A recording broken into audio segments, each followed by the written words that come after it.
We just witnessed one of the strangest games that's ever been played between two super grandmasters, and this was played in the FTX Crypto Cup. This is Alireza Firouzja versus Magnus Carlsen, and on the third move, Magnus brought out his queen to a5, and this is the first of a series of really strange, or, you know, I guess when you lose the game, they're strange decisions. When you win the game, you're a creative, brilliant genius, but we're gonna see Magnus just kind of trying to play something that's a little bit wacky, a little bit out there, and today he really got punished for it. So we're also going to be checking out how Firouzja simply is able to play against weird openings, and hopefully this gives you a good idea. If your opponents ever do weird stuff, here's kind of the blueprint. You develop your stuff, you get castled, and here's how Alireza was able to beat Magnus today. Now, I've also added the eval bar. You can see it right here. If you guys do like it, a lot of people said in the comments they wanted an eval bar. There it is. If you like it, let me know in the comments below. We'll keep it for future videos. Now, here's how we got to our position today. It was an e4 c6 opening, Caro-Kann, of course. Knight f3, d5, knight to c3. This is the two knights variation. This is very popular. And then we saw queen to a5. And my mind even just wants to say knight because you're not supposed to be bringing out your queen on move 3. Like, it doesn't make any sense. And if there is any point to this weird move, it's that if white were to move this d-pawn, for example, then at least there would be a pin on this knight, so black would have the opportunity to take on e4. And maybe you can hope that if white ever castles on the king side, at some point the queen might be swinging over for some sort of kingside attack. Something like this might be possible. But what really happened in this game is white was very calm about it and played bishop to e2, just intending on developing the piece, getting castled, and I'll do things in the center later. Now, we saw takes on e4, knight takes e4, bishop to f5, knight to g3, bishop goes back to g6, and white just gets castled. And this is exactly what you're supposed to do when your opponent has wasted a little bit of time. And then what generally happens is at some point now in the early middle game, as soon as you've gotten castled, you're going to look for ways to try to open the center, because the black king is actually a long ways away from potentially getting castled, and either you have to go on the queen side where you've already moved a pawn on the c6, so maybe you'll be not as safe over there, but if you want to go on the king side, you have a lot of work to do. You got a lot of pieces you got to get out of the way. So knight to d7 is what was played, maybe an indication that black does want to castle on the queen side, but that's not at all what happened in this game. We saw pawn to d4 taking the center, e6, and now the first non-developing move, knight to h4. And this is a good move, as well as you could probably play c4, intending on pushing in the center. You can probably develop the bishop right away if you want, but Alireza's choice was to play knight h4, just simply going after the bishop pair. And now we saw bishop to d6, pawn to c4, and white is like, I'm very serious now about playing pawn to d5. And now we see another very strange decision by Magnus. He plays queen all the way back to d8, and he's attacking this knight, but he's also kind of begging for white to punish him tactically here. Now, I'm assuming neither player actually saw the tactical sequence that could occur here, and they probably were both thinking about knight takes g6, which is black's idea, opening up this h-file. But now that you got the eval bar, you're probably wondering, like, why has it gone up a little bit? It's up to about +1 over here for white. What is that all about? Well, in this position, white has this tactical opportunity of playing pawn to d5, ignoring black's threat and just continuing with the strategic plan that he's been working up for. Because if you are to take here, white is just going to be taking on e6, and all of a sudden, both of these pieces come under fire, and this is going to be very bad for black.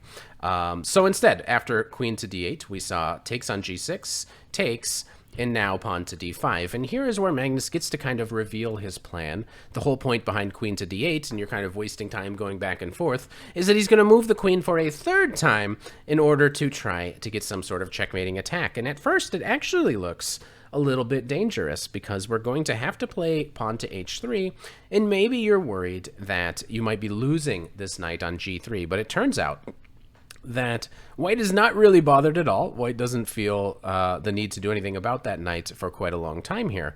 And if you were to take right away, for example, you could end up in just a lot of trouble. You could see the bar just shifting there, because if you are to just take, white is going to be able to continue to develop. And the problem for black here is that the center is going to open up. White is going to be able to take one of these on the next move, and you're already in a lot of danger here with black. So there's no opportunity to take that knight. So white white was fully justified in just continuing to play pawn to d5. And now we see another weird decision. Magnus decides to take on d5 with the e-pawn. Now, the traditional wisdom would be that if your king is stuck in the center, what you want to do is you want to close the e-file, because if you take this way, you're actually inviting white to bring a rook to the e-file at some moments and potentially get some sort of attack. So perhaps the more traditional way would be to take with the c-pawn instead, and after this recapture, just keep the e-file shut at all costs, and just play pawn to e5, even if it makes your bishop look kind of dumb, and then try to get your knight out and get castled and just see if you can get to an acceptable middle game. But instead, I think Magnus here already had some sort of weird ideas of what he was going to do with his king in a position like this, because after takes, he plays c5, and he shuts down the c file. So that's kind of interesting. Okay, now we see pawn to a4, which is actually a very, very good move that turns out to work out well for white in the future.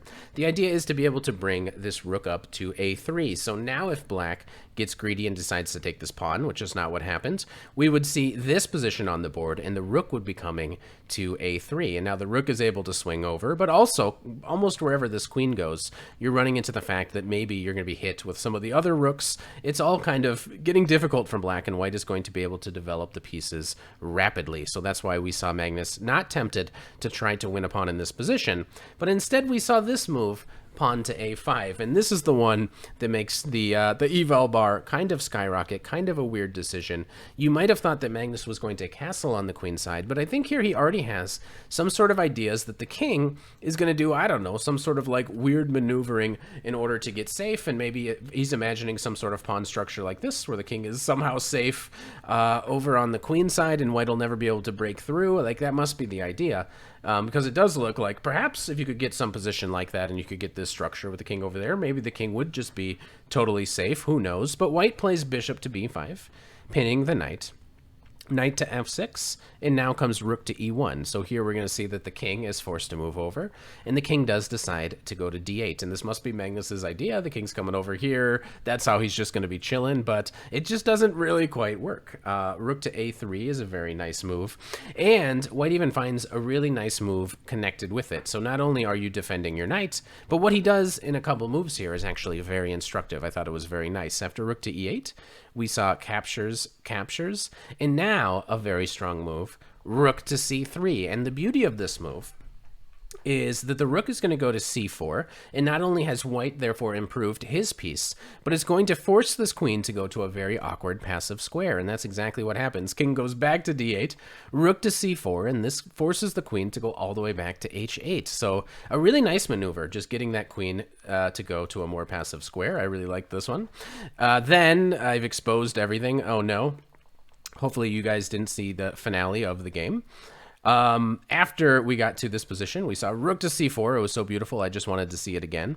Bishop to g5, pinning the knight. And from here again, we see Magnus make yet another weird decision. It's probably time to just keep going with the king, but instead he plays knight to b6, and he's removed one of the defenders of this knight, which is now pinned, which white actually will be able to exploit in just a moment. So another big mistake by Magnus. Rook to h4, attacking the queen. She moves over, and now knight to e4, and black is able to get more pressure on the pinned piece. So we see the king going to c8, and we can just clearly see that this is all kind of falling apart for black. So he's able to take this. He takes back with the bishop. This rook is going to be sneaking into the game. He's able to put up a little bit of a defense. Obviously, it's not easy to play this position as either side, but white also has to figure out a way to win. Plays queen to d2, keeping an eye on this a pawn. And at some moment, we're going to be swinging our rook all the way back. But first, we'll make a pit stop on h7, attacking this pawn. The queen has to come back to defend it, and this is where white decides to liquidate into this endgame, also picking up this a pawn. So now we're up 3 points of material here with the white pieces. And then after the rook came back, queen goes back to e1, knight goes back. What white here just needs to do is to somehow find an opportunity to be able to sneak the queen into e8 is what we're kind of looking to do, putting pressure on this knight and this pawn and everything. So he's kind of goading black into taking this pawn in order to be able to swing the queen in a little bit quicker. So the rook goes all the way back. Another check. Knight gets pinned again. Now queen comes to c3, a couple accurate moves attacking this rook, but also planning to eventually infiltrate on the queen side. Black does eventually take queen to g7, and here the entire queen side crumbles, so Magnus decides to throw in the towel. So I don't know, it was just kind of a strange game, this queen to a5 Caro-Kann that just didn't really quite work. Black had some sort of weird kingside attacks that didn't really work, some sort of weird moving your king around stuff that didn't really work, and white just played very principled and was able to win a very nice game. So congrats to Alireza, and if you do like this kind of commentary, please make sure you subscribe. Bye!